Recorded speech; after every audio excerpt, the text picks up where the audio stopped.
All right, let me turn blue.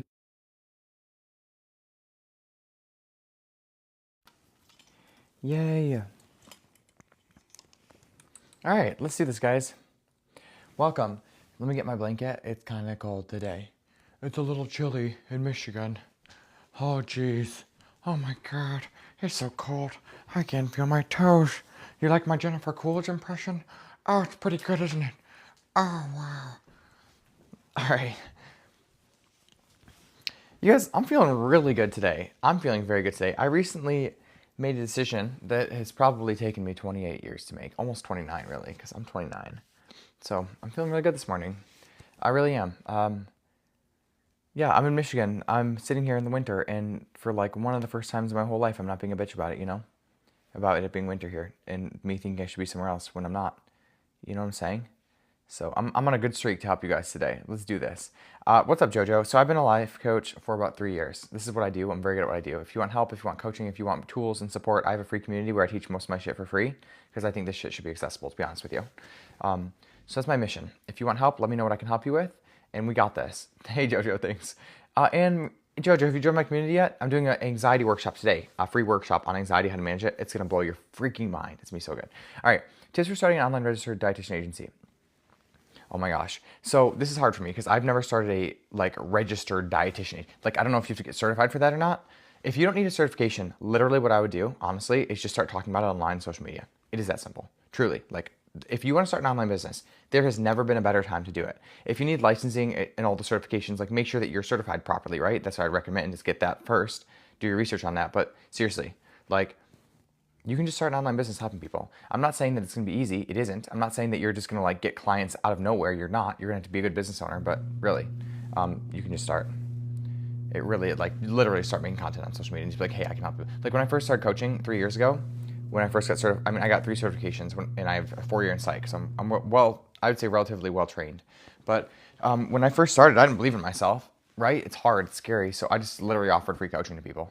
And I'm like, hey, I'll just do it. And, get on a call. What's the worst that's going to happen? You get a free coach. It's going to help you look at your life, right? So that's what I did. And it worked. And now I'm here. And now I love my business and I love my life.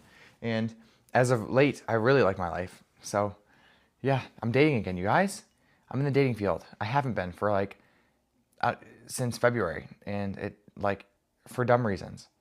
Brother, what are you wearing? Brother, oh, a tank top. Are you talking about this? This is my little microphone. But I got a tank top and a sweatshirt. I'm going to the gym later. Brother, oh. Yeah. What's up, Jesse? What's funny about my clothes? It's okay, whatever it is. So, but yeah, what can I help you guys with today? I'm a life coach. Done this for 3 years. If you want help, I have a free community. I'm doing a workshop today for free called How to Manage Anxiety. Going to be really good. Really good workshop. So, yeah, we're going to let people kind of roll in. I'll be live for about 80 minutes today. I'm going to try really hard my best to say something that won't get me banned. Tips for quitting vapes. Yes, if you guys want help with that. So I have a podcast called the Quit Vaping Podcast. Literally the #1 in the world. It's I think almost 400,000 people have listened to that podcast now, and I get reviews every single day. It's really, there's 700 reviews. It's an amazing podcast. So if you're wanting help with that, go there. You can also join my free community, but just know that if you join my free community, you're going to get free trainings and education on things that will improve every area of your life, not just the vaping. So as of right now, it's not very vape focused, the free community, but I do have the podcast. So if you want to join the community and listen to podcasts, well, those are 2 free resources that completely change your life forever. So that's what I recommend. Yeah, if you're having trouble with vaping and quitting, the reason why it's so hard is because you're trying to force yourself to quit without understanding why you started, why you're doing it every day, right? The reason we do anything, I promise you, this is just how your brain and your body works. The reason we do anything is because of emotions, right? Emotions are energy in action. They are the reason we take action, right? So if I'm currently doing something, even if it is chemically addictive, the reason why I started doing it and why it's so hard for me to quit isn't the chemical. You might think it is, but it's actually not true. The reason why my podcast is so successful is because I get to the actual root problem, which is your emotions, and your thoughts create your emotions. So if I want to quit doing that, right? I can't say that very much, they're going to ban me, but if I want to stop doing this, I have to understand the thoughts and the emotions that drove me into it to begin with. And I have to solve for those. And then when I solve for those, the actual chemical addiction isn't such a big deal, okay? And that's why I'm good. Am I skibidi? Yeah. I don't know what that means really. I'm millennial. Listen, I'm 29. I'm almost 30 years old, but I can skibidi. I've heard the word before. I'm so old now. Listen, I used to be a cool kid. Back in 2012, I was the cool kid that smoked weed every single day, and now I'm just a geek that helps people with their mental health. What happened? What happened in the last 10 years? You know what I'm saying? I'm still funny as fuck though. If you catch me outside, I'm hilarious, and I will always rest on that. So, okay, yeah. So anybody with vapes, please go to the bio. How to stop overeating? Yes, overeating is an underfeeling problem. So I'm actually gonna do a workshop on this in the near future with overeating. But I have a course in my free community. It's a free community you can join today. There's no strings. There's not any sales. I'm not trying to get anything out of you. It really is just a free community because I want people to have access to the tools that I teach because they change your life, really. I think it's goodwill for the world. And I think that if I go out trying to build a business this way, then I'll be fine. So I have a course called The Foundation. And inside that foundation course, there's a lesson called How Your Brain Works. If you listen to that course and understand it, it's a video course. It's literally hosted right in there. It's on YouTube. You can watch it in like an hour. It'll completely change your life around your overeating because it's going to teach you about how your brain works and why you're eating more food than your body needs. Okay, so I'm going to touch on the chemical, right? The dopamine, how foods are built to be more addictive than they used to be. I'm also going to touch on the emotional reasons we eat. And once you understand that foundation, it's going to change your life. So if you're actually serious about getting overeating help, join the community. It's free. There's literally no risk. All you do is sign up. It takes 2 seconds. And I'd love to have you. And every single week I do a free workshop. Today I'm doing it on anxiety and how to manage anxiety. And then also there's free courses in there. You have access to me. Like if you want help, I got you. Join the community. I'd love to have you. Yeah, overeating. And it's something overeating is one of the reasons I got into coaching because I wasn't overeating my whole life and I wanted help with it. So I got a 4-year degree in psych thinking that would help me. And the 4-year did nothing. So I went to the psych hospital to work for 2 years and that didn't help me at all with overeating. So then I learned about life coaching, and life coaching is where I found all the tools to help me. So that's why I became a coach as opposed to a therapist. Personally, my personal experience, one is not better than the other. If you want more information about that, I've done a workshop last week on life coaching versus therapy. It's a 30-minute video you can watch. It's very enlightening about when to get which. What are the benefits of quitting vaping? I mean, there's a whole bunch of them, right? I think, other than the health benefits, which I don't touch on very much because those aren't very compelling for most people who are vaping, the biggest benefit to quitting vaping, in my opinion, is that it improves your relationship with yourself. When you have a substance problem that you can't control, it ruins your relationship with yourself on about 30 different levels. When you take control over that problem and you understand why it worked, then you gain your self-confidence back and you also start trusting yourself again, which is the most important thing you can do in your whole life. Because if you don't trust yourself, you're not going to create a life that you want. You just can't, right? How would you?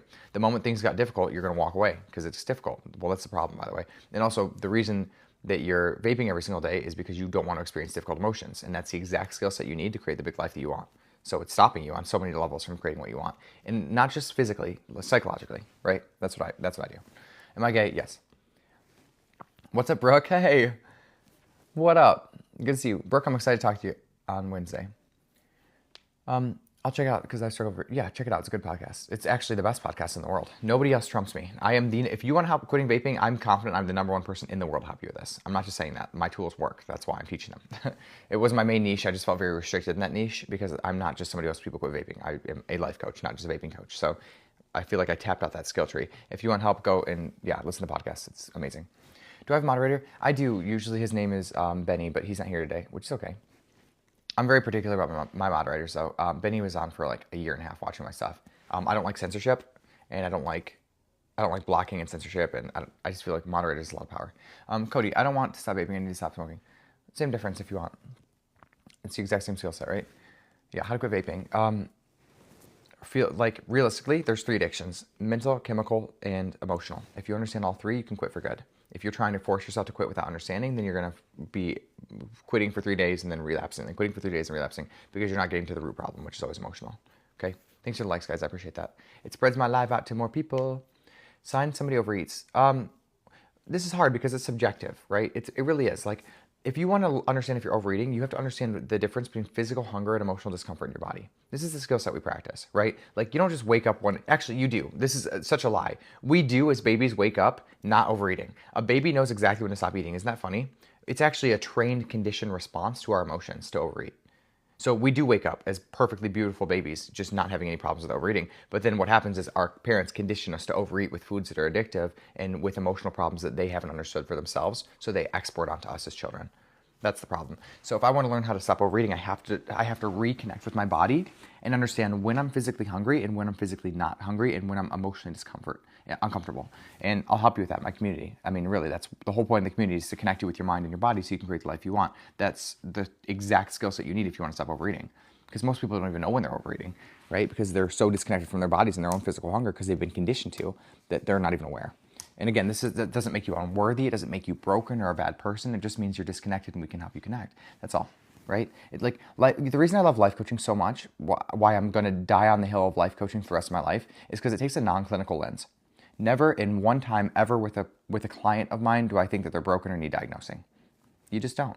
And I do believe in diagnoses, right? I worked in the psych hospital. I've had the clinical background. I just would never take that approach with my client. And that's why coaching is so powerful. Because if you want to solve things like overeating, quitting vaping, setting goals, going after big dreams, finding purpose, like you have to take an approach where you're not thinking there's something wrong with you. The moment you think there's something wrong with you, you make yourself sick and then you can't because you solve for a problem that doesn't exist, right?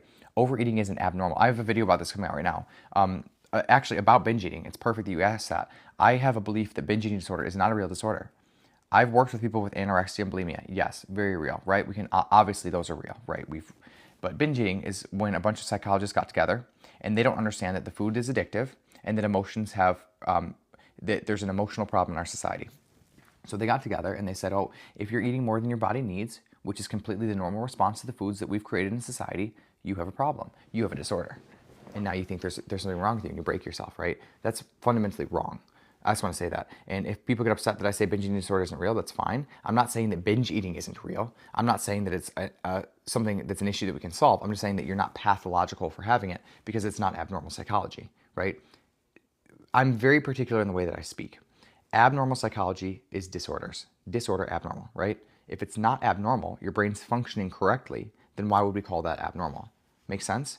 Because psychologists are, well, the whole field as a whole, I think, is going kind of in the dumps, to be honest with you. I think there's a lot of bullshit going on. But anyways, if you want help with binge eating, you have to learn how to feel your emotions and also manage the thoughts that are creating them.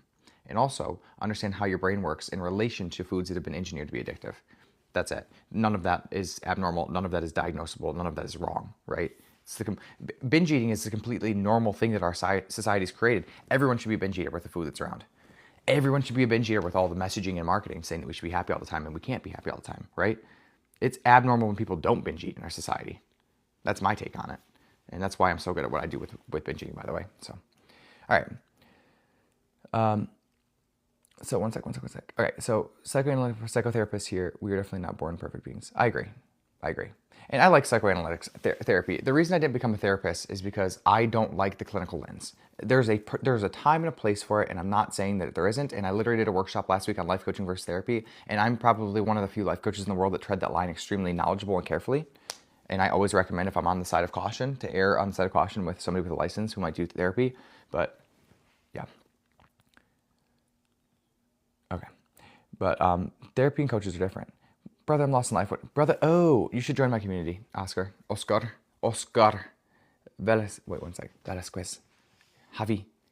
Are you Spanish, like from Spain, with the X? You got the X? Are you from Catalonia?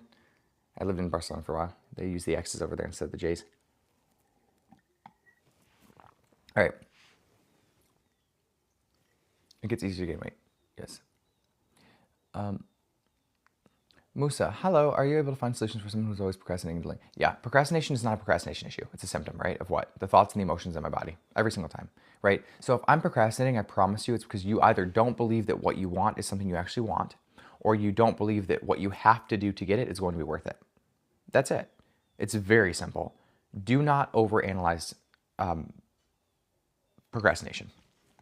It's very simple. If I'm not taking an action, it's because I don't want to do what it takes to take the action emotionally, right? It's an emotional problem, but really it's a thought problem. Our thoughts create our emotions, so they're connected. But that's it, right? So I think the real problem is that a lot of people are trying to do things in their life they don't actually want because they think they should want it because society tells them they should. Maybe that's it. Maybe it's not. I don't know your particular situation, but we can talk about it in about 5 minutes. I'll tell you why you're procrastinating. Not because I'm some kind of magic being, because I understand how your brain works, and it'll be very obvious to me, right? So if you want help with that, always hop on a call. Join my community. DM me. I'd love to talk to you. Can't stop smoking in replacement of eating a lot of times. Yeah, it's because you have an emotional problem that underlies both of those problems, right? So the reason we do anything, again, is emotional, right? So a lot of people don't know this. I didn't know this until I was 26. The reason why I'm taking an action I don't want to be taking, right? Like this or whatever it is, over consuming of any kind, is because of the emotions in my body that I'm trying to avoid, all right? Just like the reason I'm not taking an action I want to be taking, I'm procrastinating, is because the emotions I think that I'll have to confront to deal with that thing. Every single time, I promise you, everything's emotional. Do not complicate this. You do not need to. This is why the work I teach is so freaking powerful. It's like we don't need to look in. I'm not dissing psychoanalytic therapy, by the way. I like it and there's a place, but for what I'm doing with the purposes, we don't need to go into the past. There's no need to. right? If I am currently overeating, it's because the emotions in my body I don't want to experience every single time, right? So we're going back one sec. So if I am quitting smoking and then I'm eating and then I have all these other problems, the underlying issue with every single problem you have with a substance is always emotional. So a lot of people, they quit smoking and they start eating, it's because they have the exact same emotional problem they haven't dealt with. By the way, emotions themselves aren't problems. We just think they are, and that's why we eat over them. Really good stuff. So then they just transfer substances, right? So like if you're smoking and then eating and then you're drinking and like you're just avoiding anxiety in different flavors, right? So let's learn how to deal with the anxiety, and then guess what? You stop all the substances all at once. And then sometimes you might still use them occasionally, but it's not a big deal. We don't make it a problem. And when I experience a completely normal emotion of anxiety, by the way, I'm doing a workshop on anxiety today. Get in my community, sign up. It's a free workshop. It'll completely change the way you see emotions the rest of your life. Just so you know, because this is the work that I do, then it'll help you. So anyways, all right.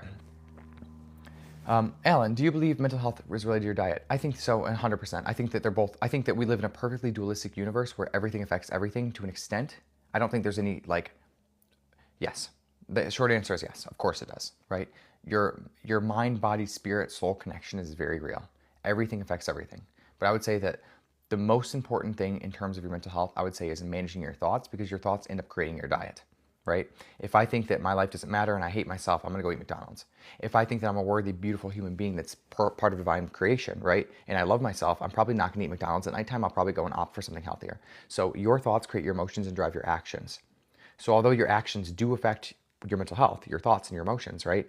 Ultimately, your thoughts and emotions create your actions, which are your diet, right? So I would say if you're going to go after changing your diet, even if you're going to change your diet, you're going to have to change your thoughts about it. Right? You're not going to stop eating McDonald's if you don't change any of your thinking about McDonald's, right? You're just going to keep thinking the same thing, which will lead to the same results. So Einstein has a quote: you can't solve a problem with the same mind that created it. So I think ultimately, yes, diet's important, but the most important skills that I can teach you is how to manage your thoughts around your diet, which is ultimately your thoughts about your food. Different, right? Kind of just, anyways. Skylar, what's the best way to move on from a breakup? Stop trying to move on. That's the problem. You know, there's this rule in the universe. It doesn't matter if it's a psychological rule, a mathematic principle, a spiritual, in the spiritual realm, and nutrition. It doesn't matter where it is. What we resist persists. So right now you have these emotions that you need to experience because there's a lesson in them you need to learn. And because you're trying to get over the relationship instead of through the emotions, you're going to actually perpetuate yourself in suffering indefinitely. The reason why people get stuck in the past is because they're not willing to learn and feel all the emotions they need to experience to move forward. The best way out is always through. You can't go over. When you try to go over, you get stuck. Okay? And eventually you're going to break, or you're just going to not date for the next 10 years and you're going to wonder why nobody wants you. It's like because you're bringing this bag of emotions around for the last 10 years that need to just be experienced and felt. So what I recommend for you is stop trying to get over the breakup and write down and journal about your thoughts and emotions because of the breakup. Right? Write down your beliefs, what happened, what changed about you and your beliefs about yourself, how you're feeling about yourself, how you're feeling about the relationship ended, what emotions are there at nighttime. Do you feel lonely? Do you feel happy? Are you sad? Were there things you liked about the relationship that you'd like to recreate? What didn't work out? What can you learn from it, right? You need to explore and understand before you can move on. What has not been understood cannot be forgotten. In your mind with your thoughts, in your emotions with your body, right? All right. Ethan, how can I stop shaking what my mama gave me? Please don't. Ethan, please never stop fucking shaking what your mama gave you. That would be a tragedy on humanity. Don't ever do it. The day that happens, the earth stands still. And I stop coaching. Kate, stopping in for the daily therapy. Yay, welcome. Kate, have you joined my community yet? You guys, I have a free community online. It's called Life Coach Andrew Community. Inside, there are 2 free courses. They're my foundational tools I teach all my paid clients. They will change your fucking life for free. In addition, I do a workshop every single week. Today, we're doing one on how to manage anxiety. Get in, come. It's 6 p.m. Eastern. I'm telling you, this will change your life, this workshop. If you can't make the workshops live, I put them in a recording bin for free for you. So you can literally join this community for free today. It's going to be paid. I would say in 2025, I'm probably going to make it a paid community because there's so much ridiculous value in there that I think it should be paid, honestly. But right now it's free and you'll get grandfathered in. So if you join, you're going to get the 2 courses and you're going to get a workshop every single week and an archive of the workshops for free. It's a ridiculously good offer. How can you say no to that, right? If you're here and anything I'm saying at all makes relative sense to you, even if it's kind of, join the community. You'll get in for free. Even if you get in the community, you're like, well, this guy's an idiot. What's the harm in trying, right? So anyways, I'd love to have you. I'm not just saying that. I would really love to have you. Every single person that joins, I feel grateful for. You get a welcome call if you want it, and we'll talk just to meet you and say hi. Okay. Yes, I'm studying to be CBA. Is life coach possible for a future career? Yeah, anything's possible. I want to say that for you. But life coaching, you don't need anything, honestly. I have a 4-year in psych, I have 3 certifications. You don't need anything. All you need is a confidence that you can help people with the problems, and then to only talk about the problems you can help people with, right? The reason I call myself a life coach is because I've been trained in tools that help you understand your mental health in various, like every area of your life, right? If you can understand how your thoughts and emotions work and you start correcting for that, then every area of your life will get better. So I can confidently call myself a life coach. But I know people who call themselves, drinking coaches and weed coaches and like career coaches. It doesn't matter, right? Anybody can be a life coach if you decide you can help people with their lives and you actually go improve it, right? Musa. But some tasks we have to do, and I keep delaying it because I have no energy left. Well, let's find out why you have no energy left, right? What's happening? What's going on in your life? So why are you fighting for your procrastination? It's interesting to me, right? It's like, well, I'm procrastinating because I don't want to feel these emotions. And like, this is just interesting to me. Like, I'm procrastinating and I ask somebody for help, and when he helps me, I want to fight for the procrastinating, but I just don't have energy, right? You're going to come up with all these excuses. So my question for you, because it isn't an energy issue, I promise you, from my perspective, I can see it's not an energy issue. What about the thing you want to do is not appealing to you? That's the reason, right? I promise you, if you're gay or straight or whatever your gender, whatever is, if there was a beautiful woman or man or whatever at the end of the day that asked you to go on a date with them, and you were in the same energetic state as the thing you're avoiding, you would go on the date. You'd have plenty of energy. It's not an energy issue. I promise you it's not, right? What I'm trying to say is something very appealing came into your life, you would say yes without any energy bullshit. So what is actually the problem? I'm saying that with love for you, by the way. What is actually the problem that's stopping you from taking action on what you say you want to be taking action on? You have a thought issue, I promise you. Get in coaching, get in my community. We'll talk about it, we'll find it. I'm not magic. I'm just gonna help you find the thoughts that are stopping you from taking action. That's what I do. I'm very, very good at it. Right? Help you rewire those thoughts so you can take action and actually get the results you want. Okay? Join my community. All right. I think that I don't want to miss people's comments, so I'm going to try really hard not to. Okay. Occasional joint. Yes, totally fine. Anything that you want to do substance-wise is fine as long as you like the reason you're doing it. I think that it's completely healthy to have the occasional night out where you're drinking with your friends, the occasional vape, the occasional joint, the occasional whatever you want to do. All of it's healthy, right? I live in a non-polarized state, which means that joints themselves, weed itself is not good nor bad. It can be used either way. We want to look at all of life like that. If I can get to a place of non-polarization in my life where anxiety is not a problem, sometimes it's important to be anxious, joints aren't a problem, work isn't a problem, heartbreak isn't a problem, right? That's when your life gets really good, because then you're able to step into the full experience of humanity without making things that are apparently uncomfortable a problem, and that's when you're able to create your dreams.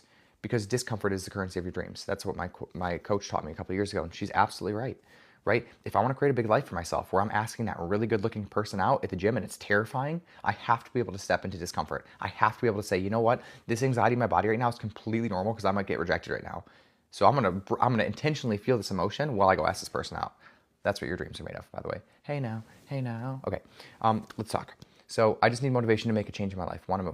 If you want motivation to make a change, join my community, take the foundation course. Not only am I going to teach you where your motivation comes from, I'm going to teach you how to actually hack your brain into having more of it, okay? Go take that course. It's free. There's no reason not to join. McDonald's is so bad. You know what, Luke? I eat it sometimes. Again, non-polarized, right? Sometimes I eat junk food. Horrible junk food. Like, I want to try the chicken Big Mac. I'm not going to yet. I need to find a really special occasion for that. But, like, I get it. It's garbage. But sometimes it's okay to put garbage in your body. Sometimes it's not. You want to just like the thoughts and the reasons and the emotions you're doing it. Is AA worth it? Sure. Go do it. Try it out. I personally don't subscribe to the idea that we're powerless to substances. That's never resonated with me. That doesn't help me. But just because of my opinions about AA doesn't make it wrong or bad, right? For some people, again, non-polarized. It might help you. It might not. Go try it. You don't know until you try it. But be open-minded to it. Don't go into it thinking, oh, this isn't going to help me, because then you're shooting yourself in the foot. Chick-fil-A, on the other hand, yeah, Chick-fil-A is good. How to quit vaping cold turkey. Go listen to my podcast, Little Bean. If you want to quit cold turkey, it's not a big deal, okay? I'm going to be completely transparent with you. I have the #1 podcast at quitting vaping in the world, and this week I vaped a bunch, right? Because I don't think it's an issue. I don't think it's a problem. It was Thanksgiving. My brother had a vape. We hit it throughout the weekend various times. Not a big deal. Guess what? Today I'm withdrawing on nicotine a little bit because I hit a vape throughout the weekend. Not a big deal.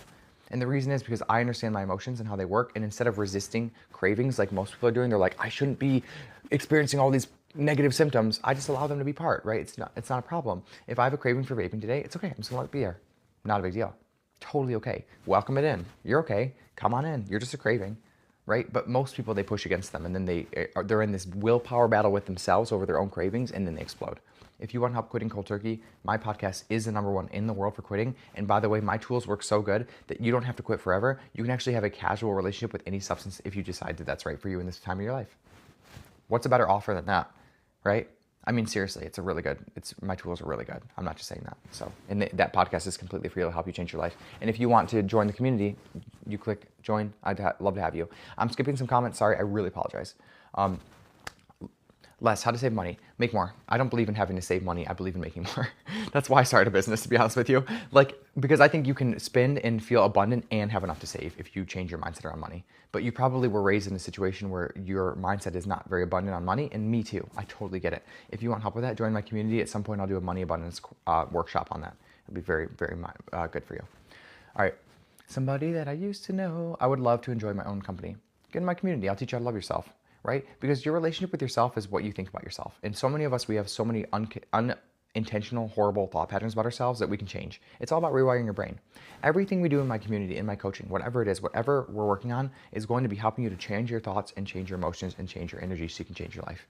Right? Whether we're working on the relationship with ourselves, quitting vaping, money, which everything I do is working on the relationship with yourself, whether you acknowledge it or not, relationships, external, like everything that I do, I'm going to teach you how to actually bring awareness to your thoughts and start changing them intentionally. We're rewiring your thought patterns so you can create a relationship with yourself where you actually look at yourself in the mirror and the first thought in your mind is like, holy shit, I don't hate myself. I look good today, right? Like listen, I don't always love myself, and that's the practice. It's a continual practice, right? Just like going to the gym, we go to the mental gym, not a big deal. But most days, now that I've been doing this work, are positive thoughts when I look in the mirror. That didn't used to be that way at all. So if you want help with that, join my community. I'd love to have you. And my first foundational course that I usually charge clients a lot to do, it's free because I want to make this successful. So come on in. You're welcome. And I'd love to have you. How can I gain confidence to make friends? This is important, is that we don't make friends, right? We attract them. I think that's a good way of looking at it. So if I was going to attract a friend into my life, how would I have to, you want to make the relationship with yourself mirror the relationship you want to have with your friends, because we attract what we are, right? So Elizabeth, if I want to make more friends, I have to start treating myself like the friend that I want to attract. It really has to be like that. Because if I get a friend and I hate myself and I'm a people pleaser, I don't respect myself, I'm going to attract people in my life who use me. But if I want the friend who's going to love me and show up for me and care about me and say no when they want to say no and actually have a genuine relationship, I have to do it with myself first. Thanks, Les. I appreciate that. Really do. The tiny dino, isn't that so cute? That I gave that gift out today. Oh, the bear friends. So really, that's it. The only relationship I can have externally has to mirror my internal relationship every single time. Everything's a divine projection. So if I want to attract better friends in my life, I have to become a better friend of myself. I have to stop looking in the mirror and saying nasty things about myself. I have to. And I will tell you this, that I've been on this journey for the last 3 or 4 years of creating a better relationship with myself. And the people that I've attracted in my life are better quality people because of myself, right? So, all right. True, some people, oh my God, more comments. Marcel, I feel like vaping, I'm still unsure if I should, or just go to my podcast. My podcast isn't anti-vaping, by the way. It's just going to help you become non-polarized with the whole thing. It's going to help you stop thinking that there's something wrong with you for it and understand why you're doing it from a compassionate lens. You're not going to lose. Even if you want to keep vaping for the rest of your life, if you listen to that podcast, it's going to make you a nicer person yourself. It's not anti-vaping. So there's no possible way you can listen to that podcast and your life get worse. It's just not possible. It really isn't. I've thought about it. Every episode in there, no matter which one you click, will help you understand your life and be more compassionate to yourself. And I promise you, more compassion in your life, it doesn't matter for what circumstance, more compassion is only going to make your life better. It can't hurt you. Compassion literally cannot hurt by definition. Okay? I seem actualized. I'm not at all silicon. I want you to know that. I'm really not. I'm very good at teaching these concepts. I'm pretty good at applying them in my life. I can do more work, honestly. It's always an uphill journey. I would say I'm more actualized than 90% of the people in the world, honestly. I really mean that. Not at all arrogant at all. I don't want you to think that that's an arrogant comment, but I love people so much, but I see so many people who I used to be like that, right? When I was 21, I was addicted to everything and I hated myself. And I would say the last 4 years, I've really been doing this work and I teach it now and I apply it and I practice it and I embody it every single day. So, but I'm not self-actualized. I wouldn't consider myself that. The definition of self-actualized people, if you want it, because I am interested in this, I read some books on Maslow and all. People, you are all you can be. That's Maslow's definition. He's the one that created the hierarchy of needs, and self-actualization was at the top. And Abraham Maslow, and he says that self-actualized people are all that they can be. I'm definitely not there. Not even by a landslide, I'm not there. But I'm still better than a lot. Maybe 80% of people, I would say. Not 90. 90's arrogant. All right. How to have a better relationship with food. Have a better relationship with yourself. right? Less because what's happening, thanks for the gifts, by the way. What's happening less, two things. One, join my community. Seriously, join my community less. If you just give me gifts, you'll love it. You'll love it there. There's free courses, there's free workshops. There's no reason not to join. And I'll do a workshop on overeating very soon. And I'm doing one on anxiety today, and that the concepts I teach you about anxiety and the emotions will help you with the overeating because it's an emotional problem, food, okay? If I'm having a relationship with food where I'm restricting and binging, I think that's because that's how you're treating yourself. I mean, I know it is because I used to do that, and also I had this relationship with myself where I would never let myself have anything I wanted. I went keto for an entire year. I wouldn't let myself touch a piece of watermelon for a whole year. I love watermelon. I wouldn't let myself do it because it had carbs. So whenever we're binging and restricting, it's because that's how we treat ourselves. And what happens is the reason I'm binging and restricting is because I hate myself so much that I don't let myself experience anything I want because I need to punish myself because unless I'm a certain body weight, I shouldn't love myself at all. So I'm not touching any food.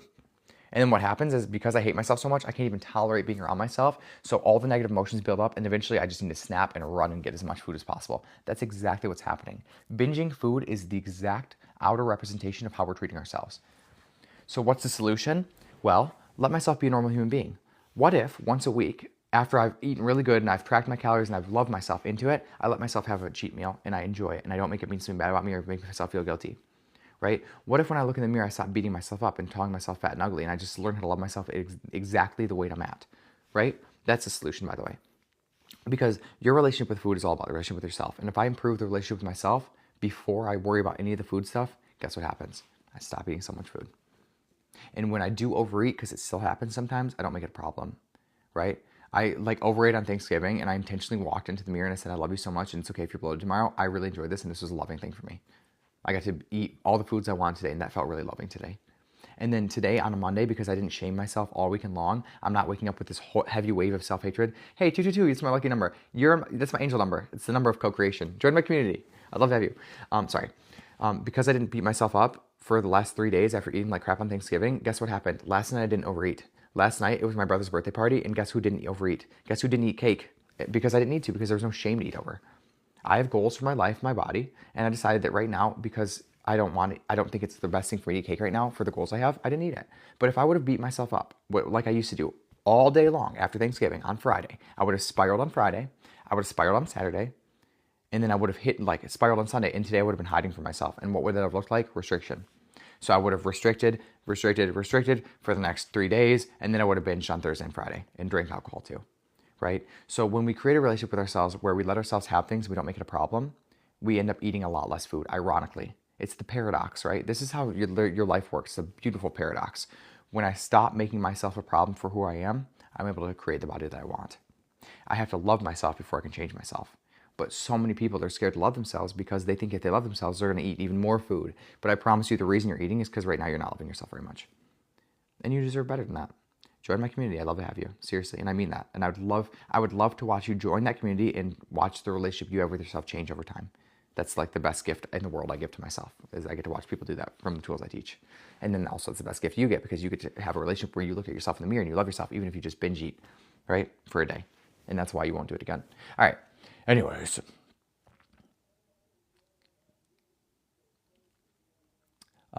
Okay. Trying so hard to not get another vape through my, don't listen. Right now you're in restriction. Let yourself want it. Okay. This is very interesting. This is, again, it's a paradox. Let yourself want to hit a vape and you don't have to do it. Like today, right? I vaped a lot this weekend. I'll be completely honest with you guys. I went out, we went to a show, it was fun, I was sober, I was DD, I'm like, I want something to keep me up. I vaped. Not a big deal, right? I vaped on Thanksgiving a little bit. My brother had a vape. I hit a vape yesterday. It was my brother's birthday. Like, okay, what, right? I'm the quit vaping coach, right? So allow yourself to want things sometimes and just make sure you like the reason you want it, all right? Not a big deal. But what I want to say is that if you quit vaping and you're trying to restrict your cravings, you're like, oh, I'm trying so hard not to want it. It's the not wanting it, the pushing up against wanting it is the problem. The moment I let myself say, you know what, it's okay that I want that. I hit it a bunch this weekend. My body, nicotine's addictive, so my body's chemically addictive a little bit. That's okay. It's okay that I want that. I'm choosing right now, it's not the best thing for me to keep hitting it all day long, right? So that's okay. But whenever I have a craving come to my body, instead of fighting against it, right now you're fighting, right? Instead of fighting it, it's like, oh, come on in. Wow, this is a big craving. This is uncomfortable, right? Ooh, wow, what was I just thinking? Oh, I have a lot to do today. Oh, it makes sense. When I'm thinking I have a lot to do today, I have a craving coming in my body. Yeah, that might be, actually, that's probably an emotional craving, not a chemical one. Wow, interesting. It's right in my chest. My hands are buzzing, my neck and throat. It's like, just invite that shit in. and give it a 3-minute count. Just let yourself take a minute and go, I need to just take a minute to experience this thing. Let it be in. When we stop making our cravings a problem, we let them in, they pass. It's ironic, right? Because you think if you let the craving in, you're gonna have to go and rush and get a vape, but it's actually you fighting the craving that's making it so hard not to want a vape, okay? This is the skills that I teach. It's called allowing cravings. It's amazing. I'm doing a workshop on it today called How to Experience Anxiety. If you're trying to quit vaping and you're on like day or 2 or 3 and you're having all these cravings and anxiety, get in the workshop. It's free. And I'd love to teach you how to do it. I have a worksheet at the end that'll really help you embody this work, okay? All right. Also, if you want, somebody said, what a clinical study show about vaping. So I actually created, because vaping was my main niche for about 2 years. So I created a handbook. It's 28 pages. It actually compiles the most recent. There's 18 clinical studies of data for vaping. It's literally called the Vaping Truth Handbook. If you want that, join my community, DM me, and I will give you a copy for free. Normally you have to get access through my course. It's a $97 course. You don't need to do that. Just DM me and I will literally, but join the community. I want you in the community. Because if you're interested, it's not going to hurt you to join. And then I will DM you that link for the handbook. And it'll give you literally, it's got 18 studies. I think it's like a 20-page handbook or something like that goes over every single effect that they found that actually is linked to vaping. What I can say in short is they don't know the long-term effects just quite yet. They know the mild to medium long-term effects because it's only been out for about 12 years. So, but yeah. Okay, so let me see. That's so deep. Thanks, Jazz. If you like what I'm saying, join my community. Watermelon's but it's also sugar, Luke. It's got a lot of carbs in it. So I'm not saying that's a problem. I used to think that. All right, so yes. All right, I do take this seriously. I do, and I try to be compassionate with people as much as I can. Sometimes I get a little triggered by haters, but it's all right. Thank you. Excuse me. All right. Incredible. Thanks. This is amazing. You're helping people. Thanks, Adamari. Jump in my community if you like this. How do you become a life coach? Join my community, I would say first. I got a 4-year in psych. I worked in the psych hospital. I got 3 certifications. That's my technical training. But if you want to become a life coach, I would say the clearest path forward, in my opinion, and again, everyone's journey is different, but the clearest path forward, if I'm looking backwards from today, from 5 years ago when I started considering becoming a life coach, is get coaching. That's the number one thing. Before you decide to become a life coach, get coaching. It's like I wouldn't become a therapist before I get therapy, right? I wouldn't become a doctor if I had no idea what a doctor did. So because life coaching will help your life, why not just get coaching from someone and see if you even want to do it, right? If it doesn't help you, then you don't need to do it. But I would say that the easiest way to become a life coach is by living in transformation of having experienced it. It's just simple, right? It's like if you actually believe the product works, you're not even selling anything. It's like I'm just trying to help people, right? So I would say get coaching, and then if you like it, get certified, because that's like the clearest way to get some kind of training and skills, right? But I would say coaching, experience it, get certified so you can teach it, and then go out and start doing it for free until you can feel confident to charge. It's that simple. The path forward is very simple. What about, yes, if you want help with Emilio, if you want, just join my community and I'll give you the Freedom Handbook, or whatever it's called, the Vaping Truth Handbook. What's up, Hayden? If you need help with all of these, they're all emotional and thought-based problems. And that's exactly the skill set I teach in my community and with any of my coaching is how to manage your thoughts and your emotions around your life.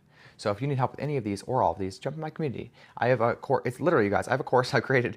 I paid $21,000 to get certified in one of my certifications, and I taught pretty much everything that I learned in that certification in the course for free.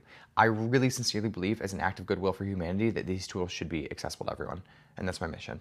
Even the one-on-one coaching I do right now is a lot cheaper than most coaches, even though I believe it's much more higher quality, as you can tell from just the caliber of talking I have, right? I'm a much better coach than people who charge $1,000 to $2,000 a month, a lot of them, and I charge half of that, and you're gonna get way more out of it, because I just believe in creating a business that's accessible and also really high quality. That's how you create a good business, right? All right, I'm a proud follower, awesome. Being happy is the healthiest thing. I'm happy to hear that, Jess. That's not always true, actually. That's not always true. Sometimes the most important and meaningful events in our life are the least happy. But here's the problem. Also, you're going to learn about this in my workshop today if you want to join it. Join the community. It's the first link in there. I'll accept you in the workshop's right in there. It's at 6 p.m. today. There's a link, a Zoom link. Sometimes the most appropriate thing to experience is not happiness. And when we think it's always the most appropriate thing is happiness, we actually try to numb when we're not happy, and that's where addiction comes from. Literally, addiction is just the result of trying to be happy when it's not appropriate to be. That's it. So if you want that, that's the best psychology and addiction you're ever going to get. All right. What's up, Brent? Brent, who hurt you? I love your energy perspective. Thanks, Luke. Emilio, if you want to solve all your problems, stop thinking about them. No, that's actually true. That's very true, right? What we focus on, we create more of. So that's true. It's so much easier said than done, right? Because most people aren't even sure what they're thinking about. Most people have no idea what they're feeling or thinking. That's where we connect back. Nice. 43 days sober from alcohol. Nice. I'm like 22.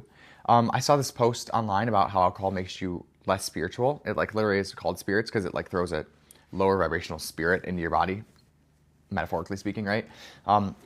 So I decided I'm not going to drink for the near foreseeable future because I'm trying to get more spiritual in my life and listen to my intuition and God, and alcohol doesn't allow for that. So again, I think it's non-polar. I think it's polarized in a negative way to never drink alcohol. I think if you want to occasionally, there's a healthy time to do it. But as of right now, in the season of my life, I don't want to. So good for you. That's great. Me too. Not 43 days, so that's great. All right. How can I quit smoking? Understand the thoughts and the emotions that created the problem. If you want help with that, I have a podcast. It's called the Quit Vaping Podcast, #1 in the world for the subject. I would love to help you. If you want additional help, I have a course that's free called The Foundation. And that foundational course will teach you everything about your thoughts and emotions so you can quit. It's in my community. You can join completely for free in the link in the bio. I'd love to have you. At some point, the community will be paid. So if you're even remotely serious about quitting smoking or you want any information, then join for free. You'll get grandfathered in. If you want to wait, that's okay too. The podcast is available, but just know that the community might be charged in January, I think. I can't quit vaping. It's so hard. Yeah, it's because you're trying to force yourself to quit something without understanding why you did it. The thoughts and the emotions brought you there, right? Thank you. I do have more amazing supporters. Thank you so much. I really appreciate that. I need the handbook. I vape because I like it. That's fine. I get it. You like it, but like, there's two reasons you like it. One is to seek dopamine. The other one is to avoid discomfort. So, do you actually like it, or are you helping? This is the question I have for anyone doing a substance: is do you actually like it, or are you avoiding something with it? It's not a question I can answer. It's one you're gonna have to answer by understanding what thoughts and emotions are driving the desire, right? Why should I quit vaping? You shouldn't if you don't want to. Not a big deal. Exactly, right, Emilio? If you don't want to, you shouldn't. That was exactly what you just said, huh? Yeah.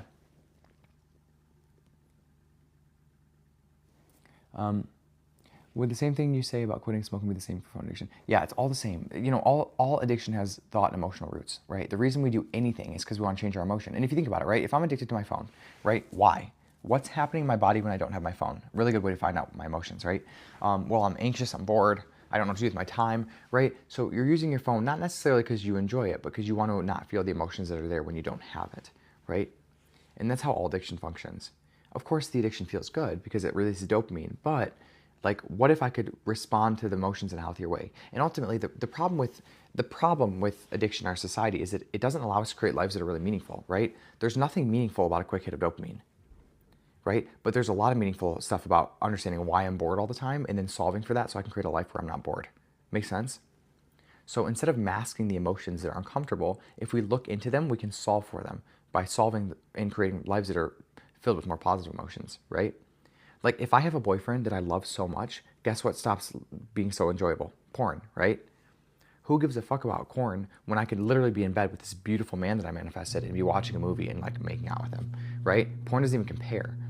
But when I'm scared and I'm lonely and I'm in this emotion that I'm not even aware of I'm experiencing, porn seems really enjoyable. When it's not enjoyable, it's just masking for the thing that I really want, right? So I guess a good question to ask yourself, and I don't know the answer to this, is what is social media or phone addiction asking for you that you'd like to have in your life, right? Really good. And again, this isn't to bring shame. This isn't to bring judgment.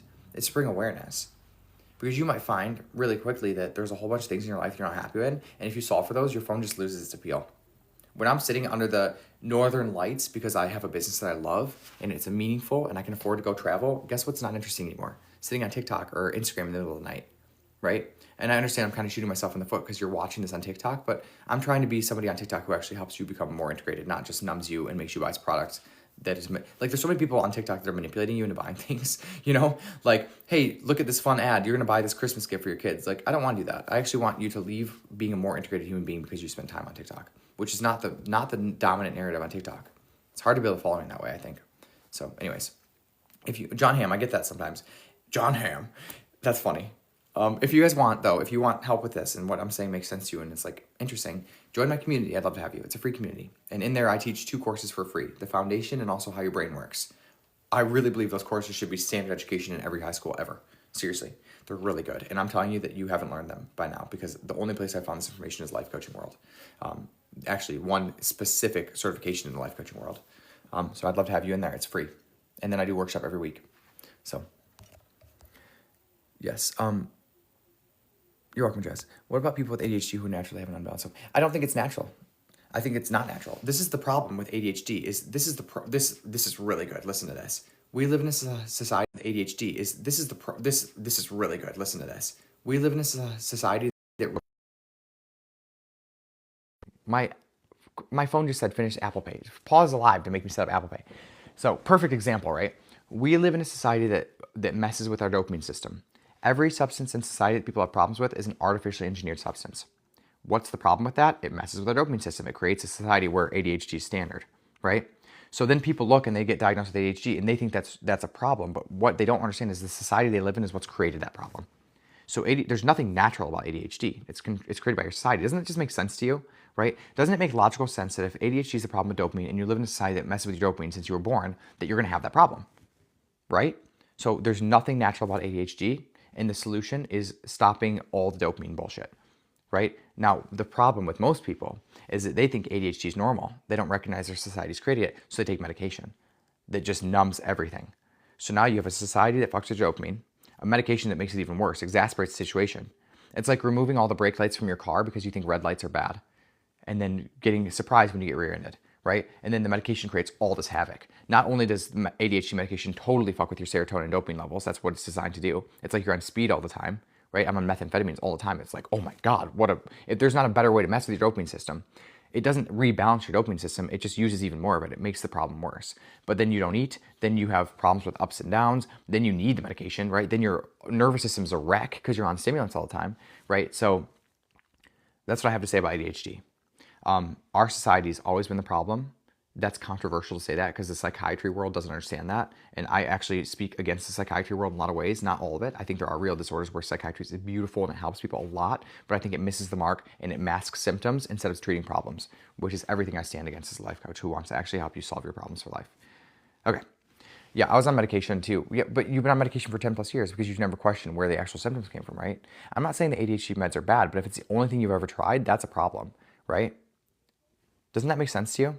Like, imagine if I go to the doctor with a headache and they're like, oh, just take medication. It's like, don't you want to figure out why I have a headache all the time? Wouldn't that be more important than just masking the symptoms? Right? And what if you could find out that you're not drinking enough water? So you're saying the entire time that I could have solved the problems in my life with a healthier lifestyle, but you just give me medication that's actually making me more dehydrated, but it's masking the pain. So now my body's natural defense mechanism is saying that there's something wrong is masked. So now I'm dehydrated. Now I'm going to die at 30 because I took medication instead of actually solving a problem. Why? Because the pharmaceutical companies are going to make money off of you for 10 plus years. Why? Because the doctors don't want to take the time to educate you. It's much easier to prescribe and get their $150 consult fee payout. Okay? The system is built on keeping you ignorant and weak so that they can make money off of you. Don't become a pawn to their system. And what I'm saying is there is a time and a place for medication, but if you've only ever just gone for medication without actually understanding what the problem is and educating yourself, that's a problem in my belief system. Okay, and I say that with so much love for you. I took medication for ADHD for 2 years. Why? Because I wanted to, because it felt great. Because it was easier for me to be on speed and work at Costco than to not be on speed and work at Costco. Plain and simple. I wanted the medication. And I'm sure I have ADHD. If there's anyone in the world who has ADHD, my dumbass has it. I fit in every diagnostic criteria on the DSM-5 for that shit. Okay? But I just stopped believing it was a problem. And I also stopped believing that it was a natural thing that my brain's messed up. I just don't believe that. I don't believe any of that stuff. Anyways, that's my rant for you guys. Become educated, right? Like, and I'm not saying that it's wrong to take meds, but make sure you like the reasons. And make sure you're not saying that you need them because you don't need them. You want them. Why? Because you think that your life's better with them, which isn't necessarily true. It's probably making your life a lot worse in a lot of ways. All right. But that's all. And that's controversial. A lot of people don't want to hear that, but that's whatever. How do I get jagging off? Find out what emotions are in your body when you have the desire to do that, right? So if I'm jerking it 30 times a day, I promise you it's because when I'm not jerking it, I don't like the emotions and the thoughts in my head. So it's a distraction from what? Probably that you don't have a real relationship, right? Probably that you have religious, probably too, that if you said Jesus is king, probably a lot of people jack off so often because they have religious shame over who they are and their sexual desires. So that manifests in obviously the thing that we're shameful about. This is very interesting how shame works. Very interesting. Shame is an emotion that manifests the exact thing we don't want. Let me say that again. If I'm shameful about my weight, I overeat. If I'm shameful about my sexuality, I jerk off all the time. If I'm shameful about my religion, that's how it manifests in jerking off, right? A lot of people have sexual shame because of religion. If I'm shameful about the money I have, I overspend, I overconsume. If I'm shameful about my body, I overeat, I treat it like shit, right? I take stimulants all the time. If I'm shameful about my body, I get lip filler and I get Botox all the time, and I end up looking like this fucking monkey off of a magazine of National Geographic because I hate myself so much, right? So anyways, what did I say about ADHD meds? I said that there's a time and a place for them, and there's also a time and a place for not them, just like any medication. And if you're on them, I would recommend that you also look at how to solve things without medication so that you can do both and eventually work your way off of meds. Medication in the psychological world never solves problems. It always masks symptoms. So unless it's absolutely necessary to be on it for the rest of your life, which I don't believe that it is for most of them, then I would figure out how to solve your problems for yourself, right? And ADHD, as we all know, is a problem with dopamine. How do we solve problems with dopamine? Stop using things that abuse dopamine. Stop being on your phone all the time. Stop staying up till 3 a.m. playing video games. Stop overeating sugary and flour foods that are designed to release more dopamine than food is supposed to release. Stop vaping. Stop gambling and sexing and porning. Do the healthy, release dopamine in healthy ways. Go on healthy walks, go exercise, eat properly, sleep, drink clean water, right? So if I have a problem with my dopamine, I solve for the problems with my dopamine. I don't just take medication to mask all that shit, which exacerbates the problem. Well, that's exactly what our society's taught everyone to do. Well, that's a problem. Why? What happens when you don't have the meds? All the problems still exist, and you've ruined your body with meds. Also, the meds are going to kill you. If anybody understands anything about psychological medication, especially not psychological, well, pretty much most psych meds are going to kill you faster. They're mostly poison. But in general, if I'm on a stimulant or an amphetamine, which that's what ADHD meds are, an amphetamine, they literally speed up your body's aging process. That's the entire point, is to speed everything up, right? It's like throwing the fight or flight system on wacko so that you can feel better because it releases more dopamine. I don't think it's worth it. All right. Anyways, sorry if I skipped your comments, guys. I've been on a tangent. Steven, I'm only 17. I have rapidly growing issues with, can I get some advice? Yeah, it's an emotional problem, Steven. There's a lot of things you don't like about yourself, and blow helps you avoid those things. It's an avoidance mechanism. If you stop seeing blow as the problem and start seeing it as a symptom, you can solve for it. But if you think that blow is a problem, you're going to go look up the chemical reasons for it, and you're going to get lost, not understanding the real problems, your thoughts, and your emotions about yourself and your life. Always. Okay? And here's what I want to offer to you. If you can afford blow, you can afford to learn about your mental health. And I would say that the latter is more important of a skill set. So if you want help, because this is a pretty serious chemical, I would say go to the therapeutic world and just drop your ego and pride and go get some help so that someone can teach you how to feel your emotions. And if you're not ready for that and you still want to be you're still scared or nervous, you can always join my free community. And I will teach you the foundational tools I have. I think it's ethical responsibility as a life coach, not a therapist, to tell you that therapy might be a better fit for you right now. But I will tell you that my tools will help you if you're not ready to get therapy. And I'd rather have you getting some tools that will help you tremendously rather than none at all. Okay? So you can always join my community. It's free. The link's in my bio. I wanted my boyfriend to stop vaping. Any tips? Yes. Stop trying to change your boyfriend. My only tip is for you trying to change your boyfriend, right? The problem in a relationship for most people is that we're dating the version of somebody that we want them to be, not the version that they actually are. And we're the problem, right? So if I'm dating my boyfriend and he's eating more food than I think he needs, or he's vaping, or he's smoking weed and I don't think he should, that's my problem. My only problem is that I'm showing up as a not loving version of the girlfriend or the boyfriend that they need. That's it. If I can't love my partner unconditionally, which, by the way, unconditional love is not trying to fit them into the box I think they should fit into, then I'm in the wrong relationship, okay? Unconditional love is always an option. And if you try it, by the way, without trying to change your boyfriend, that's going to put you in the best possible situation to help him. Because I promise you one thing, guess who's not coming to you when you're judging him about your vaping? Him. He's not going to want to be around you. Not only is he going to hide the vaping from you, he's also, if he actually does want help with it, he'd never feel safe talking to you about it because you're judging him. I know it feels well-intentioned. I know it feels well-meaning, but the biggest issue I see in relationships is that we are trying to judge our partner's actions in their life based off of our perception of the world. We can't do that. And when we do, we create resentment, right? So if your boyfriend actually wants to quit vaping, I have a podcast called the Quit Vaping Podcast, but make sure that he comes to that conclusion on his own. Don't try to force it on him. He's just going to hate you for it. And I don't blame him. Okay? Let's say you try to quit something, but keep thinking of it, but no, it's not who. Well, okay, so I don't think it's a problem. Yeah, what are healthy? So it's not if you look up, just Google, Jazz, if you look up just Google healthy ways to release dopamine, you'll find a list of 200 things, right? More than I can say off the riff of my brain, but yeah, I said some earlier.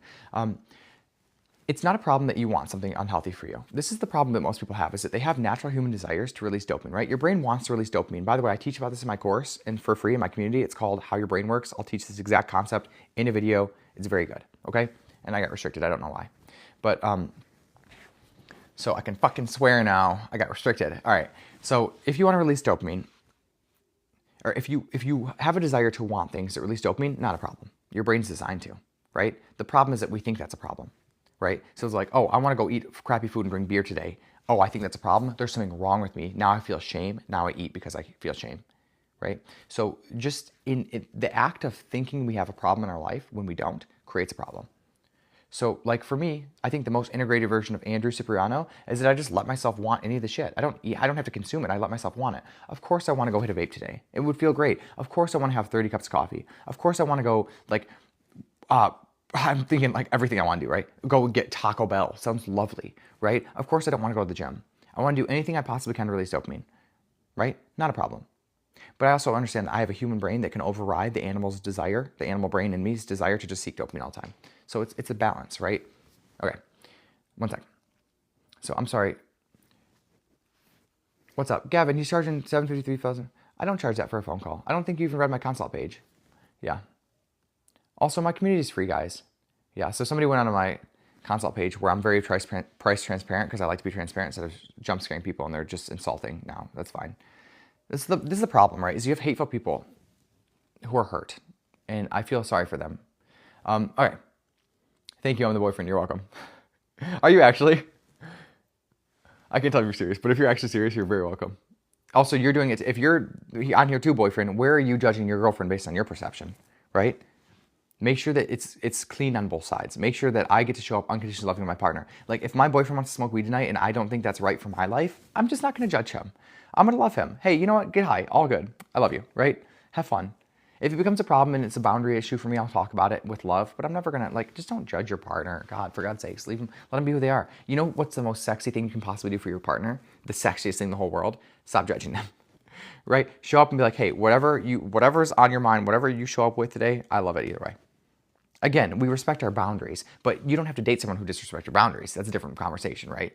But if you show up and they want to smoke today or whatever, they're like, want to go get Taco Bell, or they want to like, whatever they're doing, they're like into video games and you think they play too many video games, but you're like, you know what? I love you so much. I'm so happy you enjoy those video games. I'm so happy you found something you enjoy doing. And while you're doing those, I get to do what I want to enjoy, right? No judgment.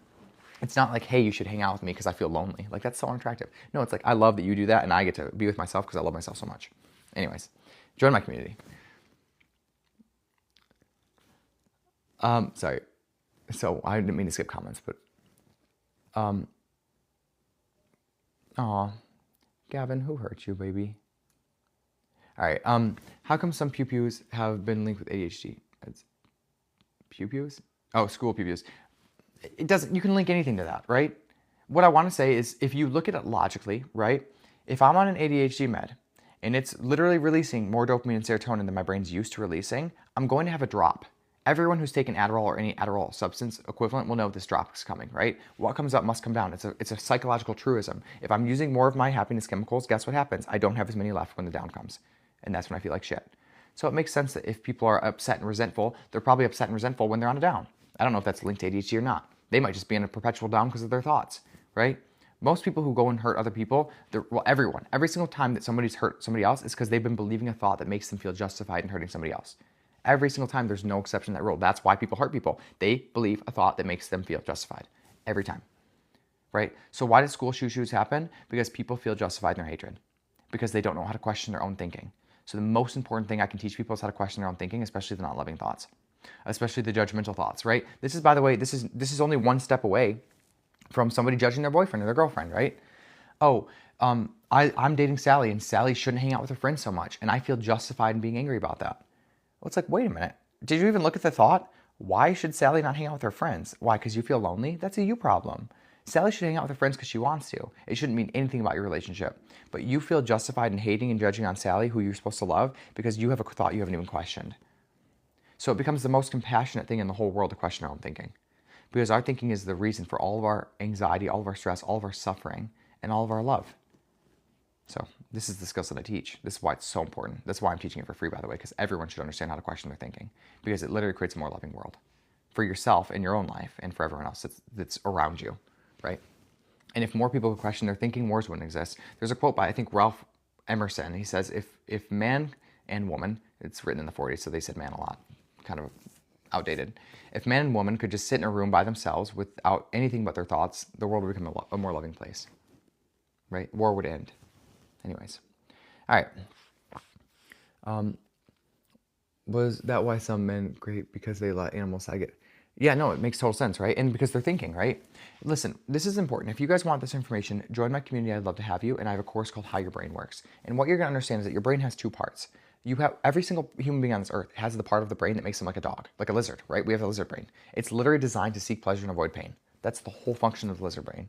So we do this by dopamine, right? That's where sexual desire comes from. Food desire to overeat, smoke, vape, sex, porn, cigarettes, nicotine, what, cocaine, all the things. That's the part of your brain that loves that shit. It's just designed to, because that is how we got to the place we are now. The system designed to seek out dopamine actually got us to survive, right? Makes sense. Survival mechanism. Now, we also have, as human beings, this part called the prefrontal cortex. I call this the human brain. Very simple. Human, animal. Human, animal. The animal brain wants to see dopamine. The human brain wants more meaningful things, like connection, like businesses, like life, like meaning, like purpose, right? Relationships that feel good to us, right? So there's part of our brain, the animal brain, it just wants to seek dopamine, right? So people do that in the worst ways. Rape, pillage, murder, whatever it is, just to get after their dopamine, right? Steal. Not that all dopamine-seeking activities are bad, but a lot of the bad ones come from that desire to have dopamine that people don't realize that because dopamine feels good, right? So yeah, a lot of things come from that. But what's beautiful as human beings is that we have a human brain that can actually think and have morality and empathy for other people and ourselves, and we can actually override our brain's desire for dopamine. No other animal on the planet can do that. Pretty cool, right? So that's what makes us human beings. And that's the skills that I teach, is how to use that mechanism in your brain to override your animalistic desires to seek pleasure and avoid pain. And right now, if you have any problems with substances, it's because your animal brain is working above your human brain. You don't have the skill set developed to override it. That's exactly what I teach. By the way, I do it completely for free. So join the community. Make sense? Yeah, I think the skill set should be taught to every single human being who wants to have a meaningful life, truly, who wants to manage their substances in a healthy way, not stop doing substances. Remember, we have the animal brain that likes dopamine. It's okay to do substances sometimes. Make sure we like the reason we have control over it. That's the only thing I'm asking. I think it's reasonable, right? Like the journey as human beings is we wrestle, right, with the human, with what makes us human and divine, right? Literally what makes us divine. Like our human brain lets us create divinity on earth. So cool. And also the part of us that is an animal, right? That wants to go after things that are more animalistic drive, evolutionary survival mechanisms. So that's what I teach. If you guys aren't sold on this community, I don't know what to do to sell you on this community. It's great. It's free. There's nothing you're going to call. You have nothing to spend and so much to gain. Seriously, it's so good. It's so good. And then eventually I'm going to have a paid offer that will be a low ticket for actual coaching. If you want help actually uncovering your belief patterns and emotions, we'll do that in a coaching format. It'll be like $27 a month, and you'll get access to like 15 hours of coaching a month, which is ridiculous. No one's going to touch that because I'm trying to make this accessible. I really am. I got in life coaching to help people, not to make a shit ton of money. And I think I can do both, but I have to lead with helping people. So anyways, that's my message for you guys. Yeah, I was taught. Good. I'm happy to hear that. Most people weren't. Most people really weren't. I didn't know until I was 26, and not because of anything my parents taught me. It's because I sought this information out. Do you think management applies to things like vaping? Or should we completely avoid them? Like, I'm sorry, Charlie, what about management? Do you think management applies to things like vaping? I'm confused by that. Okay, cool. Yeah, Jazz, join for sure. Thank you. I appreciate that. All right, I'm almost done, guys. Let me see what time it is. I go on for about an hour and 3 minutes. Yeah, I got restricted, so I'm gonna get off in about 5 minutes probably. But yeah, ask more comments. I got you. Thanks for asking comments, by the way. Okay. Yay, Kat. I'm happy you found this too. I'm enjoying listening. Yay, join my community, Kat. It's great. Seriously, it'll change your life. I mean that with so much love for you. Yes, you're welcome, Jesus King. Eli, thoughts on depression and evil thoughts? Yes. I love depression. You're not going to hear a lot of people in the world say they love depression, but I do because I understand it. In 2019, I was clinically depressed. It actually led me into working in the psych hospital and also getting a 4-year in psych. And all of that led me into eventually life coaching because that's where my heart belonged, is coaching, not therapy. So depression is a problem with two things. There's two issues of depression. Number one is a thought management issue, is that we believe life has no meaning. It's a meaning problem, right?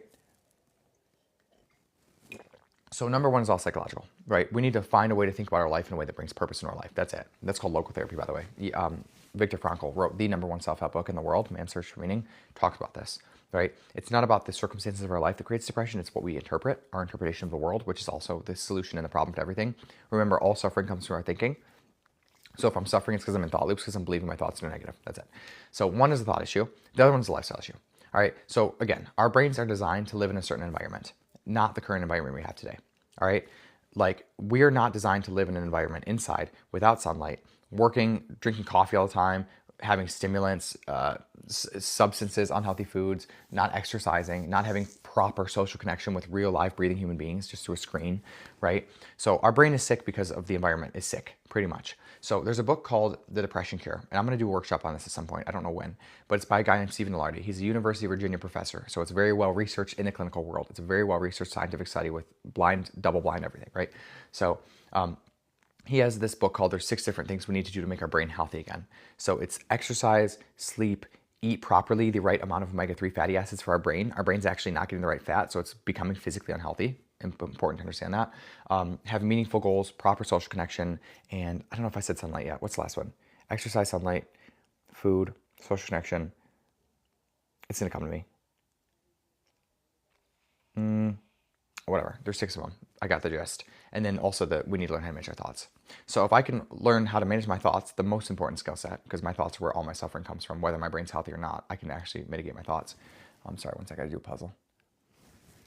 And then I can also physically put my brain into an environment when it's actually supposed to be healthy, then I'll be not depressed anymore. Depression is so clear to me. Depression rates are the highest in societies with the most affluence, or the most, I should say, industrialized societies, maybe not affluence is the right word.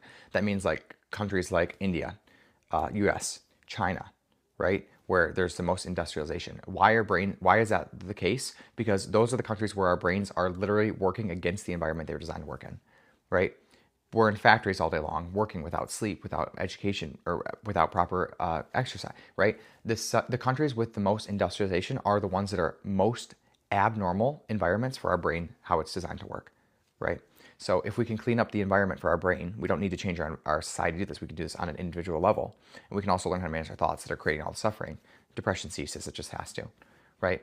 I think that I'm probably one of the better people in the world to understand depression, honestly, just because I have an interesting perspective on it, lived experience, and also clinical and non-clinical. But yeah, join the community. Mariposa, I like your name. ¿Tú eres de España? Yo viví en España en 2019, en Barcelona, y me gustaría, me encanta Barcelona. Fue un año muy, no sé, mágico, is that the right word? It was magic. I fell in love. Yo me enamoré con un hombre, se llama Javier. Javier, so pretty. Okay, I'm done. I kind of speak Spanish, but I don't use it very often. Would you ever tell someone to detach from an unhealthy relationship? Yes, I would. Well, so this is what I would offer for you.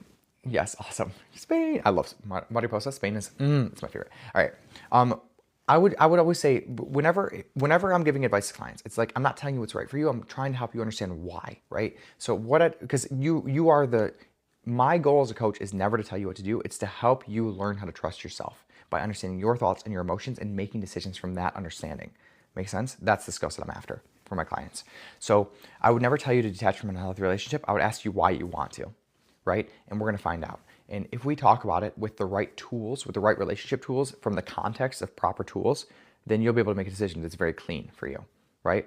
So, what I mean by that is if you get the right education about how your emotions work, where your thoughts are coming from, and how to set boundaries, and then you make that decision, it's going to be very clean, right? I'm married to a narcissist. Is that self-diagnosed from yourself, or they tell you? Because this is hard, right? What I don't like about pop psychology, and I do believe narcissism has become pop psychology, which is like bastardized psychology, is that many people get the gist of something and then they start self-diagnosing. My aunt knows 30 narcissists. They're all self-diagnosed by her. She's a professional, right? So the real problem is that when you call somebody else a narcissist, ironically, you're actually diagnostically acting like a narcissist yourself, right? One of the key traits of a narcissist is that we self-diagnose all of them, everyone else. So I just want to offer that to you. Is like, I don't believe it's helpful to ever self-label somebody like that. Not going to help you. What it instantly does is put a divide between you and them, and it puts you on a pedestal judging them. That's just a breeding ground for resentment. And honestly, the person putting themselves on the pedestal in that situation, I believe, is incorrect. And I say that with love for you, right? But here's the thing. If you want to be married to your husband, or there's a reason you still want to love him, and you believe he's a narcissist, you can't have love. It can't exist. Not going to happen. It just won't. Because every single decision you make, every single interaction you have with them is from your lens of judging them on being a narcissist, which isn't even necessarily true, right? So I don't think it's a helpful thing. I think it'd be really good to have a coaching conversation about that, honestly. You know what I mean? If you want to divorce him, then you think he's a narcissist and then blame him for all your suffering, right? That's not going to help you in your next relationship, though. What it's going to do is it's going to let you walk away without understanding where you were wrong in the relationship.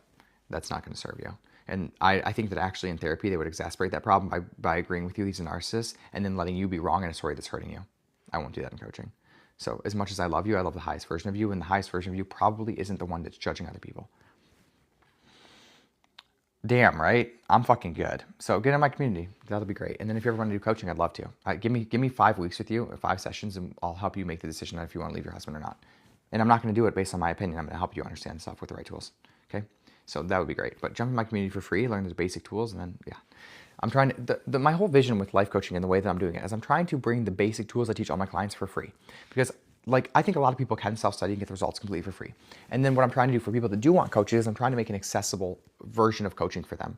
So whether it's a one-on-one, which right now I offer discounted one-on-one from what I normally charge because I'm trying to make it more accessible, or I'm doing this other community where it's going to be paid, and I'm going to offer coaching for like 4 to 5 days a week for an hour, just open hours coaching that people can get on in a webinar format and get coached individually by me one at a time. And then I'm going to record all those calls and put them in a log. So yes, it takes vulnerability to get on a call and get coached in public, but it's only going to be public to the people who are paying in the group, which won't be a lot of people. And then also you'll get the recording so you can watch it back later. So, and I'm going to charge like $27 a month for that. So you literally will have access to, in my opinion, higher quality coaching than therapy in most cases for $27 a month and all the recordings. Isn't that a fucking awesome offer? So I'm trying to work that out. Right now, I'm just trying to get people into my free community, teaching them the basic tools, and then eventually I'll transfer people over to the paid where they're getting actual coaching and applying the tools in a real coaching format. Make sense? So let me know what you guys think about that, because that's my plan right now. It feels completely aligned. It feels accessible. It feels fair to you and to me, extra fair to you, and I'd love to do it. So anyways, all right, that's what I have going on. So do I think people should quit coffee since it stresses the nervous system like ADHD would? Yeah, I don't think so. I think if you should just like the reason you're using it. Like I'm drinking coffee right now. So in November of last year, I cut out caffeine because I realized that I was drinking almost a pot of coffee a day. I lived in my own apartment alone, in my own 1-bedroom, and I would make a pot of coffee in the morning, like half a pot. I'd drink it, and then like at 1 p.m. I'd make another half pot. And I realized like a month into doing this, I'm like, holy crap, I'm drinking a pot of coffee a day. I'm like, that's too much. So I cut off caffeine. I did it for 2 months. And ever since then, I've been working it back in organically. So I have like a cup and a half a day, 2 cups maybe at the most. I don't think that's a problem. But I will tell you that it does ramp up your central nervous system. So as long as you're okay with the effects, the consequences of doing that substance, what's the problem, right? So I just think it's appropriate sometimes to do an audit over all the things you're putting in your body, once a year maybe, and just check in with yourself. I do it with alcohol. Like right now, I'm not drinking alcohol. I'm like, this is not appropriate time for me to be drinking. I want to have a certain body, weight, all the things. So I think right now it's not appropriate for me to drink alcohol. But coffee, I'm okay with. Weed, I don't really have a problem with. Alcohol, yeah. Nicotine, I'm doing occasionally, right? So I just think you always want to look at the substance and not judge the substance as being bad, but your reason for using it and the results it's having in your life. That's all, right? I need someone to check on me. Like, that's honestly what. Yes, good, thank you. I'm married. Okay, weight loss tips. Yes, it's an underfeeling problem, not an overeating problem. So if you want to stop gaining weight, you have to understand how your brain works and why you're wanting to overeat, which is a chemical reason because the food's addictive, and also an emotional reason because you're uncomfortable emotionally. In I have a free community Reese that will teach you basic skills and courses, and then you can, yeah, it's free. Thoughts on depression, it's in my bio. And how to overcome it. Yes, I just talked about that, I think. I need someone to check me. Okay, my issues is primarily in my sleep. I made a brain stay awake as a kid when I was homeless for a day. Yeah, so this is interesting. Mariposa says that you've conditioned your brain to be on alert, right? This is actually trauma. This is literally what trauma is, right? I've conditioned my brain to have negative emotions that keep me alert. That's trauma. It's stuck emotions that have been conditioned, right? So I would say realistically, if you have that symptom and you understand the problem, I personally think that going to therapy is probably a better first route for you, and find a therapist who wants to help you work through the trauma response. That's exactly what you need, right? And what they're going to help you do is they're going to help you understand those emotions and teach your brain over time that your brain is in a safe place now. Right now, your brain thinks you're still homeless on the street, so it's keeping you awake, right? That's just trauma. It's very simple. I don't want you to think that it's a problem that's not solvable. It's absolutely solvable. It's just you trained your brain one way and it's not serving you anymore. It used to. That's great. But now you want to untrain it, right? That's it. If you want help with that, therapy is a great first step. I would say join my community still, and I'll teach you about your thoughts and your emotions, and I'll help you. It's not going to hurt you, for sure, but if you want help with that particular issue, I would just say therapy is maybe a better fit, but also coaching might help you. I just think it's appropriate of me as a coach, not a therapist, to say that if it's probably trauma that needs to be deconditioned, that therapy might be a better fit. But I definitely know what's going on. I can help you. I don't want you to think I'm not qualified to help you. I just think it's important to just make the distinction. Yes, Eli. The biggest thing that helped me pull myself out of depression is understanding my thoughts were optional and that they were the cause of all my suffering. Okay? So the biggest thing I can help people with depression, by the way, I love depression. I understand it. I totally get it. It's not anything that's a mystery to me whatsoever. I help people with depression myself in 2019, and then also I worked in the psych hospital for 2 full years talking to people every single day with depression. I love it. I understand it very deeply. Okay? So your brain's probably not the most healthy right now chemically. That's probably because of the society you're living in. So there's a book I'd recommend called The Depression Cure by Stephen Lardy. Very clear, right? Get the book. It's great. It's worth your time investment if you're depressed to read that book. Now, what I'd also offer is that your thoughts are optional. The number one thing that pulled me out of depression was that I was ruminating on thoughts that I thought were true for years that were very painful. And somebody told me, hey, did you know that you could actually question your thoughts? You can actually give yourself permission that if a thought comes in your mind, that you don't have to believe it or not. That pulled me out of depression. That one understanding pulled me out of depression. So that's what I would offer. And if you want help with that, Eli, join my community. At some point, I will do a workshop on depression. I'm not doing it yet. It probably won't be very soon, to be honest with you. I do a workshop every week, and there's some foundational things I want to teach in my workshops before I get into the more fringe things. But yeah. So 27 every month, I get to all your beautiful advice. Yay! 27 every month to get all your beautiful advice. I think I am interested for sure. Yay. I think so. Thanks, Jazz. I'm not going to do it yet. And it's not just advice, it's actual coaching. So like this is just like the Q&As I do is just like live Q&As, right? So it's just like whatever I can help with, I'll just give you my insight. But coaching is different. Coaching is once you have the skill set of thought work, we're actually applying it. So like if you're having maladaptive thought patterns or you're taking actions in your life you don't want or you have relationship problems, I will actually coach you through your thoughts and emotions about it. And that's where real transformation takes place. Right? So if I do the paid membership, it'll be actually to provide real coaching. It's like therapy, but I would say better because the point of therapy is to help you understand your thoughts typically. And the point of coaching is to help you change them right now on the spot so you can get new results. So coaching is really powerful and I'm trying to find a way to make it accessible. So anyways, but that's just so you know, but this is just like, if you want just like random advice, just hop on my free lives and get my free community. Yeah. I think so too, Jazz. I think that actually coaching is probably a better fit for you. Mariposa, I feel like I've kind of run out of options. I can EDMR, CPT, DPT. If you've tried all that, Mariposa, then I would honestly, yeah, I would say try coaching, to be honest with you. I really would, because coaching is going, so this is why I offer therapy first, because therapy is technically, if you have trauma that needs to be processed, I think it's more appropriate to go to a licensed therapist who's been trained on trauma. But let me offer this to you. I understand trauma. I also have training in trauma. I do not have a license because I didn't get the master's because I didn't want to become a therapist. But if you want help and you've tried the therapy world and it hasn't helped, you are a perfect candidate for coaching. Because in coaching, I'm going to help you actually change the thoughts and the beliefs that are creating the issue with your trauma response. Okay? So you'd be a beautiful candidate. If you want help, join my community, DM me. If you even want, once you join the community, there's a free 20-minute call you can get on. We'll talk about it. We'll act like a free consult for coaching. Okay? But it'd be great. And I would love to help you. And I mean that from the bottom of my heart. Sometimes I offer therapy even though I think coaching might be better. And I'm kind of like reserved about it because I'm like, oh, I really think I can help this person. But since you've already done the therapy, I think coaching is a better fit for you anyways. So now I can speak my truth. So you did a subscription. Thanks, Lois. I appreciate that. Lois, my community is in my bio. Thank you for the subscription. I really appreciate it. But if you want to join my community, it's in my bio. Click the link, first link, and then join. And then I'll let you in. There's 2 free courses in there. It'll be so good. So thank you for the subscription. But if you want to cancel it, if you're trying to do the community, it's in the bio. I apologize. Some people, so I didn't even know I have a subscription open. I don't know how to, but thank you. Hey, girl, I appreciate it. Seriously, it makes my day so much. But yes, join the community, Lois, and you'll get access to 2 free courses, The Foundation and How Your Brain Works, completely change your life. I spent over $21,000 learning those tools, and I'm teaching them for free because I think everyone should learn them. I really do. And then you'll also get a welcome call for 20 minutes. You can talk to me about anything you need help with, okay? And then you'll be in the free community. And if I ever do a paid model with the coaching, it'll be really affordable, but I'm not there yet. All right, thanks guys, I appreciate it. Thank you for being here, seriously. Thank you, I've been on almost an hour and a half, so I gotta go breathe. My mind's like, woo! But thank you guys so much. Mariposa, jump in my community, and then also like get on the 20-minute welcome call for free and we'll talk and I'll see if I can help you. But I know I can help you with the trauma stuff. Like what you're saying makes complete logical sense to me and I can help you. And it'll be much faster paced and quick results than therapy typically gives. Not because therapy's bad. It's not bad or good. It's just different. Also, Mariposa, if you want, I have a workshop in my community. It's in the vault, the workshop vault. It's free. It's called Life Coaching versus Therapy, or what is life coaching? And in that, I talk about life coaching versus therapy and the differences, so you can understand that too, in case you guys are curious about what it is. Like that workshop's really good. It'll give you a lot of information. All right, cool. Thanks, guys.